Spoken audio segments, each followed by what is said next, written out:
नमस्कार साथियों, मैं हूं आपकी अपनी प्राची अधिकारी। दोस्तों, आज का मुद्दा है ओटीटी प्लेटफॉर्म और सोशल मीडिया नेटवर्किंग साइट्स पर भारतीय गवर्नमेंट यानी कि भारत सरकार का उठाया हुआ निर्णायक कदम। दोस्तों, आपको मैं बताना चाहती हूँ कि मेरा जो बैकग्राउंड है, एक अभिनेत्री के साथ साथ मैं सोशल एक्टिविस्ट भी हूँ और मैं एक संस्था है NGO international human rights mission, उसकी मैं वुमेन सेल की प्रेसिडेंट हूँ और साथ ही साथ मैं एकल विद्यालय समिति उत्तराखंड की भी हूँ और साथ ही साथ मैं आरटीआई एक्टिविस्ट भी हूँ। तो जब मैंने देखा कि मेरे पास भी जब वेब सीरीज़ के ऑफर्स आ रहे थे और मुझे कहा जा रहा था कि मैडम देखिए, अभी तो ये आपके फिल्मों की तरह तो है नहीं, यहाँ पर थोड़ा सा आपको शो ऑफ करना पड़ेगा। तो मैंने बोला ऐसा तो मैंने आज तक नहीं करा। तो तब उन्होंने मुझे कहा मैडम बैकलेस सीन है।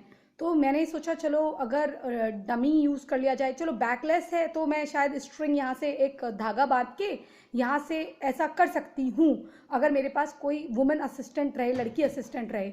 लेकिन क्या हुआ कि उन्होंने कहा नहीं नहीं ऐसा नहीं होगा, आपका चुंबन का सीन भी है। तो मैंने कहा देखिए ये तो मैं नहीं कर पाऊंगी, मैंने तो अपनी तेलुगु और तमिल फिल्म में भी नहीं करा और मलयालम में भी मैंने मना कर दिया था। और दूसरी चीज़, अगर आपको ये करना है तो आप बलून से कर लीजिए। लेकिन वो बोले नहीं नहीं, जैसे बलून लगा देते ना, फिर कैमरे से वो जो गुब्बारा होता है उसको गायब कर देते हैं, आप गुब्बारे को किस करते हो गायब कर देते हैं। मैं आपको ये क्यों बता रही हूँ, मैं भी इसका बताऊंगी, ये मैं कारण बताऊंगी आपको। तो जब मैंने कहा तो उन्होंने कहा नहीं नहीं, ये चुंबन के सीन तो असली होंगे। मैंने कहा तो माफ़ करिए, मैं नहीं कर सकती हूँ क्योंकि मुझे जो सोशल वर्क करना है उसके लिए मैं ये सब काम नहीं कर सकती हूँ। मैं जानती हूँ कि और एक्ट्रेसेस ने करा है, लेकिन मेरा ये ज़मीर गवारा नहीं करता। और अगर मैं कहीं किसी के साथ जुड़ी हूँ या भविष्य में मुझे जुड़ना है तो या तो वो व्यक्ति मेरे जीवन में हो और मुझे परमिशन दे ये सब करने की। लेकिन मैं अगर परमिशन दे भी दिया तो मैं नहीं कर सकती, किसी व्यक्ति के साथ ये चुंबन चाटी के सीन मैं नहीं कर सकती हूँ और ये मेरे को गवारा नहीं है, मेरे लिए वैश्यावृत्ति के समान ही है। तो एनीवेज, अगर मेरा प्रेम प्रसंग होता और मुझे उसको किस करना होता तो कोई आपत्ति नहीं थी, लेकिन वो मेरी निजी लाइफ होती। ये प्रोफेशनल लाइफ में आप किसी को भी किस कर रहे हो, नहीं, हक करना एक चलो ठीक है, वो ज़रूरी होता है, फिल्मों में सीन है ठीक है, हाथ पकड़ना या फिर गले लग रहे हैं तो किसी चीज़ से ढक देना, वो एक पब्लिक को दिखाना कि आलिंगन हो रहा है, चुंबन हो रहा है, वो अलग चीज़ होती है। तो फिर मुझे बड़ा आपत्ति हुई। फिर मैंने अपने एक एसोसिएट हैं, यही काम करते हैं उत्तर प्रदेश में, तो उनसे कहा कि मुझे लगता है आवाज़ उठानी चाहिए। तो उन्होंने कहा ठीक है, आवाज़ उठानी चाहिए। तो हमने लेटर लिखा सूचना प्रसारण मंत्रालय में। तो उनका जवाब आया, हम संतुष्ट नहीं थे। उन्होंने जवाब दिया कि भाई हम जो है कार्रवाई अपने हिसाब से कर रहे हैं और हमारा जो है एक अपना जो भी हमारे सिस्टम रहता है, हम सिस्टमैटिक ढंग से काम करते हैं। तो तब मुझे समझ में नहीं आया कि भाई अब क्या करा जाए। फिर हम प्रधानमंत्री कार्यालय पे हमने शिकायत दर्ज कराई। हमने कहा भैया कि ये जो इस तरह की बात कर रहे हैं इन पे लगाम लगानी ज़रूरी है, उल्लू जैसी ऐप्स हैं, इसमें इतना गंदा हो रहा है। अगर आप ट्विटर में देखिए कि जितने भी अगर आतंकवाद के रिक्रूटर्स पकड़े जाते हैं या मौसूल इराक से लौटे हुए केरला से जो आतंकवादी लौटे थे, उनसे पूछा गया तुम्हारा रिक्रूटमेंट कैसे हुआ, तो उन्होंने कहा कि हमारा ट्विटर के थ्रू हुआ, किसी ने कहा कि फेसबुक के थ्रू हुआ। अगर आप वही फेसबुक और ट्विटर की हिपोक्रेसी देखिए, जब मैं ओम बनाती हूँ तो मुझे कहा जाता है इससे आपकी रीच कम हो जाएगी। ठीक है, रीच कम हो जाती है और जितने भी राष्ट्रवादी लोग हैं उनको पीछे धकेलने का कम्युनिटी गाइडलाइंस याद दिलाई जाती है, कोई भी माध्यम, इवन यूट्यूब भी। तो लेकिन जो लोग वहां पर, मैंने जब एक व्यक्ति का, जो एक डायरेक्टर थे बंगाल के, उसका मैंने पढ़ा, मुझे ऐसा लगा एक बांग्लादेश से घुसपैठ करके आया आदमी, क्योंकि उसकी जो बातें थी, हरकतें थी, वो लिखता है कि अब तलवार उठानी पड़ेगी, अल जिहाद करना पड़ेगा। तो मुझे बड़ा बुरा लगा, तो मैंने उसको रिपोर्ट करा। तो मुझे आया कि भाई आप जो है उनकी फ्रीडम ऑफ स्पीच है, मतलब मेरा ओम लिखना कॉम्युनल है, लेकिन उसका अल जिहाद की धमकी देना गाइडलाइंस में है। तो मुझे ये चीज़ बड़ी वो हुई। तो मैंने अपने जो मेरे कुछ विभाग में बैठे हुए सज्जन जानने वाले हैं, उन लोगों को शिकायत और आपत्ति दर्ज कराई, जिसका आज ये नतीजा है कि हम लोगों की जो बात है वो सुनी जा रही है और जो गवर्नमेंट है अब अलर्ट में है और अब इसके प्रति कार्रवाई हो रही है। देखिए 2018 का ये लेटर है नौलख जी का, जो मैंने लिखा था। उन्होंने लिखा था कि please find and close application dated 12/3/2018 under RTI Act 2005 made Sushri Prachi Adhikari received through R&I on dated 11/04 18 उनको 11 तारीख 2018 को 4 यानी कि अप्रैल के मंथ में मिला था। और ये फिर उन्होंने Prabhat Kumar under secretary government of India है, उनको ये उन्होंने रिसीव किया था। और फिर दूसरा ये कॉपी भेजी गई थी Krishnan Kumar deputy secretary CPIO, मतलब इन लोगों को ये भेजा गया। नौलख जी थे अंडर सेक्रेटरी, ठीक है। तो ये सारी चीज़ें हमें जवाब आए। इवन हमने जो वो था आपका ड्रग्स के लिए काम करा हमने, ड्रग्स के लिए कि भाई ये लोग ड्रग्स बेच रहे हैं और युवा जो है वो बर्बाद हो रहा है। तो मेरा मानना ये था कि जब हमें हर जगह से जवाब आ रहा था, इवन हमें एक जवाब आया था जिसमें प्रधानमंत्री कार्यालय से वो जवाब आया था जिसमें लिखा हुआ था कि ये हमने आगे भेज दिया है और राष्ट्रपति के आगे हमने सुझाव रखा है। तो मतलब राष्ट्रपति जी महोदय का इस पे फैसला होने वाला है। देखिए अब फैसला आ गया। मैं एक बार दीपक चौरसिया जी के साथ डिबेट में थी, उन्होंने कहा हाँ ये फैसला आने वाला है।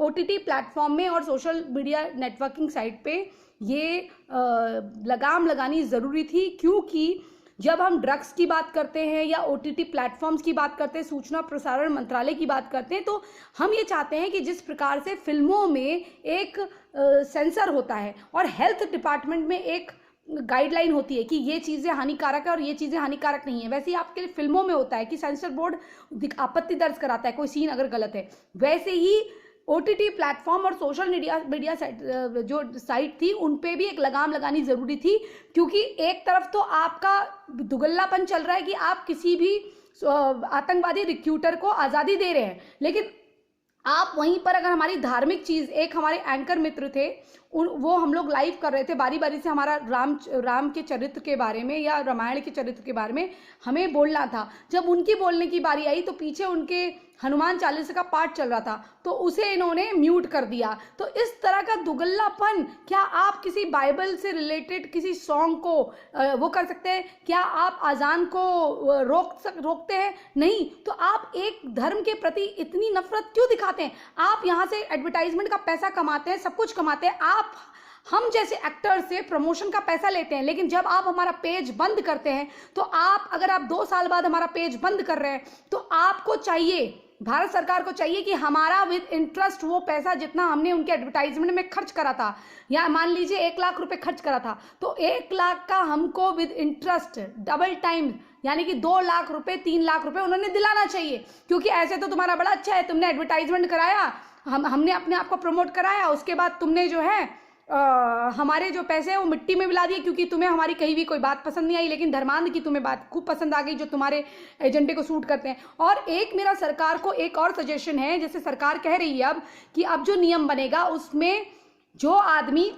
अपने आप को आधार रजिस्टर्ड कराएगा और वो क्या कंटेंट है कि 16 साल का एक कंटेंट होगा कि 16 साल के बच्चे देख सकते हैं, एक 18 साल वाला होगा और एक 21 साल की आयु वाला होगा और 12 से 13 साल तक का एक कंटेंट होगा। जो ऐसे विभाजन सरकार ने कराई है बहुत अच्छा कराया, क्योंकि इससे ये होगा कि बच्चे अपनी चीज़ देखेंगे, बड़े अपनी चीज़ देखेंगे। गाली गलौज चल रहा है, औरत स्तनपान करा रही है, माँ बनना बहुत सुख की बात है, लेकिन अपने बच्चे को जब माँ दूध पिलाती है तो ढक के पिलाती है, ना कि कोई भी महिला जो उसका किरदार निभा रही है। अगर मैं एक बच्चे की माँ का किरदार निभा रही हूँ, छोटे बच्चे का, कि मैं हीरो से मेरी शादी हो जाती है, मेरा बच्चा हो जाता है, तो मैं क्या अपनी ब्रा खोल के वो बच्चे को दूध थोड़ा पिलाने लग जाऊंगी वहां पर?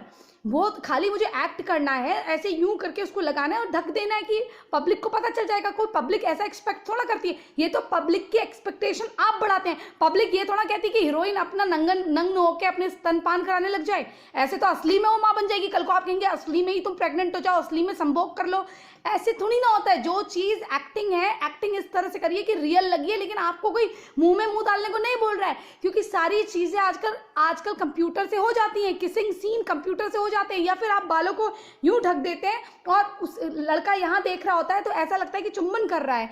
ये सीन मैंने करा है कि लड़का मुझे यहाँ देख रहा है और मेरे बाल यूं ढके हुए हैं और ऐसा लगता है कि जैसे वो मुझे किस कर रहा है, लेकिन किस नहीं कर रहा है, लेकिन वो कर रहा है, कि मतलब किस नहीं करते हुए भी कर रहा है, ऐसा दिखता है। और दूसरा ये होता है कि बलून लगा के करना है। तो लेकिन अब ये जो सोशल मीडिया प्लेटफॉर्म्स थे, ये जो थे, ये इतनी अश्लीलता ले आए थे कि इनमें असीमित था। ये भूल गए थे कि फुहड़ता और बोल्डनेस में अंतर है। बोल्डनेस ये है जो मैं करती हूँ आपसे, खुल के बात करना, खुल के बात करना इज बोल्डनेस, खुल के कोई काम करना इज बोल्डनेस। लेकिन खुल के नंगापन ये करना ये नहीं है। अभी मैं थोड़ी देर पहले इंडिया न्यूज़ उत्तर प्रदेश उत्तराखंड वाले चैनल में बैठी थी, तो मैंने बोला हम एम्स्टरडैम एक जगह है, एक कंट्री है, एम्स्टरडैम के स्वीडन या स्विट्जरलैंड कहीं है वो यूरोपीय देश में, एम्स्टरडैम के वहाँ पर वैश्यालय चलता है। एम्स्टरडैम के वैश्यालय नहीं चला रहे हम भारत की संस्कृति को रिप्रेजेंट करते हैं। दूसरे देशों में उनकी संस्कृति है, लेकिन एशिया में एक अपनी स्ट्रॉन्ग संस्कृति है। अगर हम अपने शत्रु देशों को भी देख लें तो वहाँ पर भी एक अपना ढक के रहना, मतलब ठीक है हम मॉडर्न कपड़े पहनते हैं, लेकिन उसमें हमारी एक लिमिट है। उसमें भी अगर कोई लिमिट तोड़ता है, अपनी बाउंड्री हम खुद बनाते हैं कि भाई देखो, अगर आप सिगरेट भी पीते हो तो एक सिगरेट पियोगे, अगर आप 50 सिगरेट पीने लग जाओगे तो आप मौत के नजदीक हो जाओगे। हालांकि सिगरेट पीना अच्छी बात नहीं है, तो हर चीज का एक लिमिट होती है, दायरा होता है, वो दायरा आपको डिसाइड करना होता है। तो ये दायरा आप डिसाइड करेंगे, और गवर्नमेंट ने अब आपके लिए रूल बना दिया है कि अब आपको रजिस्ट्रेशन करना होगा और आपको बताना होगा कि पहली बार कंटेंट व्हाट्सएप में किसने शेयर करा था। जो पहली बार जिसने शेयर करा था ना, जो गलत अफवाह उड़ाते हैं, आपको याद होगा नॉर्थ ईस्ट की एक घटना हुई थी। नॉर्थ ईस्ट में क्या दिखाया गया था, बैंगलोर में बोल दिया गया था दक्षिण भारत में कि जो ये नॉर्थ ईस्ट वाले हैं, इन्होंने तुम्हारी मस्जिदें जला दी हैं। और हुआ क्या, जो बर्मा का फोटो था, मलेशिया का फोटो था, उस इंडोनेशिया का फोटो था, उसको मॉर्फ करके, क्योंकि वो लोग कुछ कुछ यहाँ की तरह दिखते हैं हमारे, क्योंकि पहले एशिया भी हमारा पार्ट था, चाइना भी, हम लोग सब एक थे बहुत पहले हम सब एक ही संस्कृति से आते हैं। तो हमारे यहाँ नाना प्रकार के, हर प्रकार के दिखने वाले लोग हैं, कुछ हम जैसे हैं, कुछ अलग हैं, कुछ एक, मतलब हम हैं सब एक ही। तो उनके खिलाफ ये अफवाह उड़ाएगी कि इन्होंने तुम्हारी मस्जिदें जला दी हैं। तो लोगों ने क्या करा, मतलब एक समुदाय आया, शांतिप्रिय समुदाय, उन्होंने कहा कि भाई तुमने कैसे जला दी। वो लोग सारे रेलवे स्टेशन में इकट्ठा हो गए, उनको घरों से निकाला गया। तो ये इतनी बड़ी साजिश थी। ये कहाँ से साजिश थी, ये इस्लामाबाद, लाहौर में बैठे हुए IT सेल्स थे, प्रो पाकिस्तान, ये जो पाकिस्तान के चलाए हुए, जो देश में दहशत फैलाना चाहते थे। ये वहां से इतनी दूर से साजिश हो रही थी। वो तो इंडियन गवर्नमेंट ने इसे बस्ट कर दिया, नहीं तो हमारे देश में बहुत बड़ा हंगामा हो सकता था। जितने भी आज रिक्रूटमेंट के, आतंकवाद के, और ये खालिस्तान मूवमेंट जो भी चलता है, ये जितनी भी लड़ाइयाँ होती हैं, जो गलतफहमियां पैदा होती हैं, ये सोशल नेटवर्किंग साइट के बेलगाम होने के कारण होती है। आप सच को सच कहिए, झूठ को झूठ कहिए, लेकिन अगर आप कोई आपत्तिजनक ऐसा कंटेंट शेयर करते हैं जिससे देश में लड़ाई झगड़े हो सकते हैं, तो वो गलत है। हम यहाँ पर कमियां गिनाते हैं, हमारा मकसद किसी से लड़ाई झगड़ा करना नहीं होता है। हम यहाँ आपको कमियां गिनाते हैं इसलिए कि अगर आप में कोई कमी है तो आप उसे सुधारें। लेकिन बहरहाल जो गवर्नमेंट का ये OTT और ये सोशल नेटवर्किंग साइट के लिए जो प्रस्ताव गवर्नमेंट लेकर आई है कि अब आपको आधार रजिस्ट्रेशन कराना होगा, आपको ये इसकी गारंटी लेनी होगी कि इसमें ऐसा कोई भी चीज़ नहीं है, और आपका वो चीज़ अगर कुछ भी आपत्ति हुई तो आपको बैन कर दिया जाएगा। और इसके लिए आपको 5-6 साल की सज़ा है या 7 साल की कुछ सज़ा है, ऐसा सज़ा का, या 3 साल का प्रावधान, और इवन आप पे जुर्माना भी लगेगा।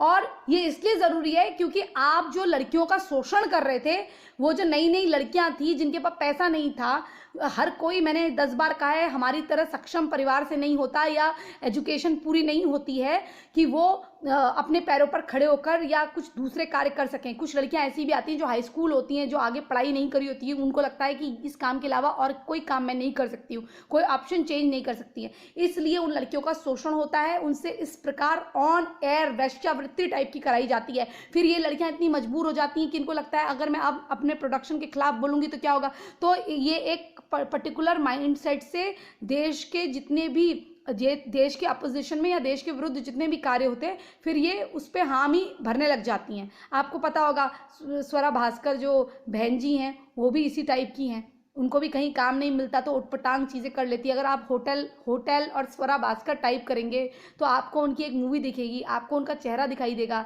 कि उनका किस प्रकार का चेहरा है और उनको काम कैसे मिल जाता है। क्योंकि इतनी सुंदर सुंदर लड़कियां पड़ी हुई हैं जो विदाउट मेकअप भी अच्छी लगती हैं, लेकिन उनको काम मिलना मुश्किल होता है क्योंकि जिस प्रकार की बातें कही जाती हैं वो हम बिस्तर होने को या उसके लिए तैयार नहीं होती हैं, तो इसलिए उनके काम रुक जाते हैं। एक्टिंग, उनमें भी एक्टिंग का टैलेंट होता है। हमें इतनी अच्छी एक्टिंग आती है लेकिन हमें भी 10 कदम फूक फूक के रखना पड़ता है। है, हमें भी 10 बातें सोचनी पड़ती है। लेकिन कई लोग ऐसे होते हैं जिनको सोचना बिल्कुल नहीं पड़ता, आगे पैसे रखे होते हैं, वो कम पैसों में भी उनके लिए बहुत होता है।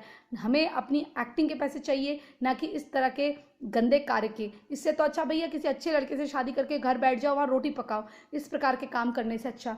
तो दोस्तों, जो भी है गवर्नमेंट ये जो प्रस्ताव लाई है, ये बहुत अच्छा प्रस्ताव है, हमें इसका स्वागत करना चाहिए। एक लगाम लगानी ज़रूरी थी। और इंडिया में इस तरह के जो भत्ती, जो दुगल्लापना ये कर रहे थे, जैसे ट्विटर बात नहीं मान रहा था, तो विदेशी जो यूट्यूबर्स हैं या विदेशी जर्नलिस्ट हैं, उन्होंने भारत की तारीफ करी। उन्होंने कहा कि ऑस्ट्रेलिया ने एक ही दिन में हज़ारों ट्विटर अकाउंट डिलीट कर दिए, क्योंकि जब ट्विटर ने उनकी बात नहीं मानी तो हज़ारों ट्विटर अकाउंट उन्होंने डिलीट करे अपने गवर्नमेंट के समर्थन में। और अब आप भी अपने जो देसी वेबसाइट हैं उनका समर्थन करिए, कू में आइए, KOO कू। ये बिल्कुल ये फेसबुक और ट्विटर से मिलता जुलता है और बहुत अच्छा है, ये हमारा भारतीय है और अच्छा चल रहा है। तो ऐसी साइट्स को आप प्रमोट करिए। इन बुक में आइए, इन बुक में आइए। इन बुक फेसबुक की तरह है, कुछ दिनों में इसमें भी लाइव आ जाएगा। अगर हम अपनी साइट्स को प्रमोट करेंगे तो हमारे भारत का अच्छा होगा। तो आप इस तरह से अपनी चीज़ों को प्रमोट करिए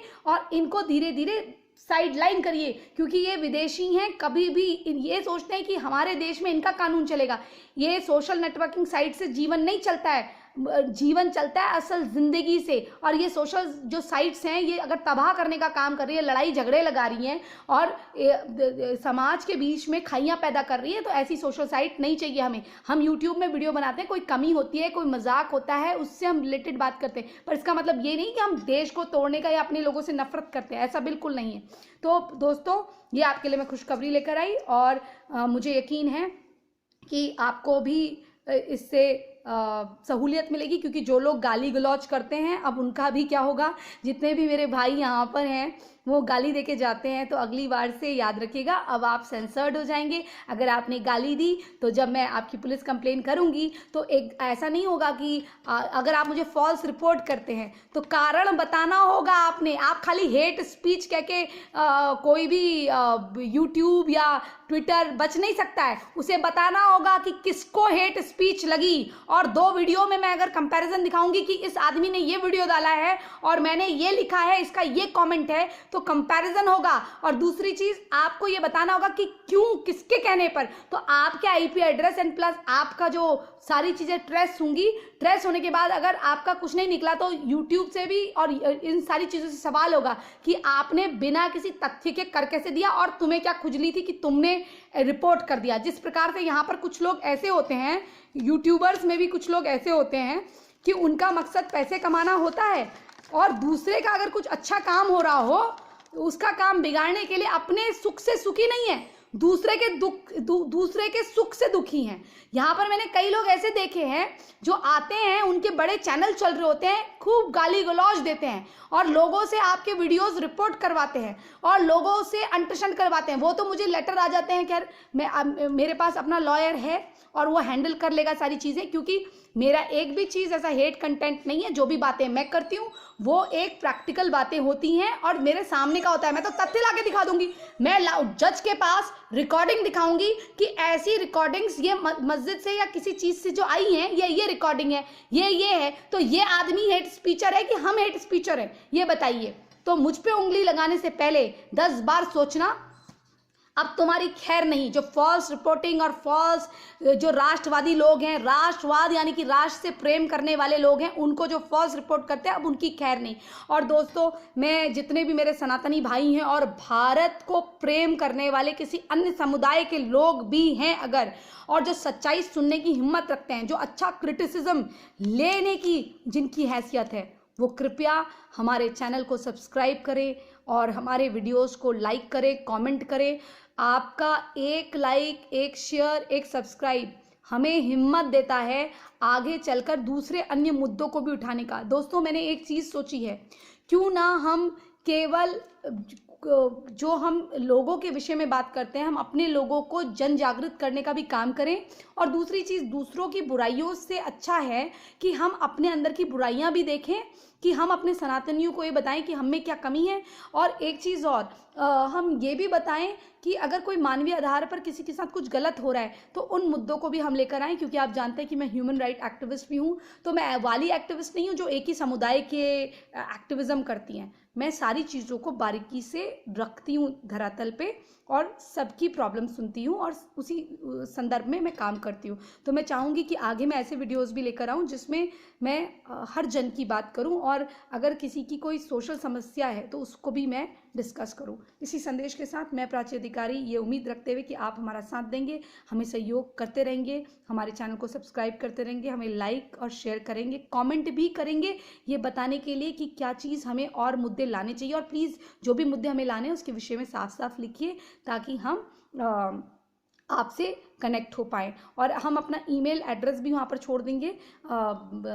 अरविंद के एड्रेस पे भी आप लिख सकते हैं, और मेरे एड्रेस पे भी, अरविंद अपना ही भाई है, और मेरे एड्रेस पे भी आप लिख सकते हैं। मेरी ईमेल आईडी मैं यहाँ पर लिख दूंगी आपको, और अरविंद की भी हम लिख देंगे। जय जय श्री राम, हर हर महादेव, वंदे मातरम।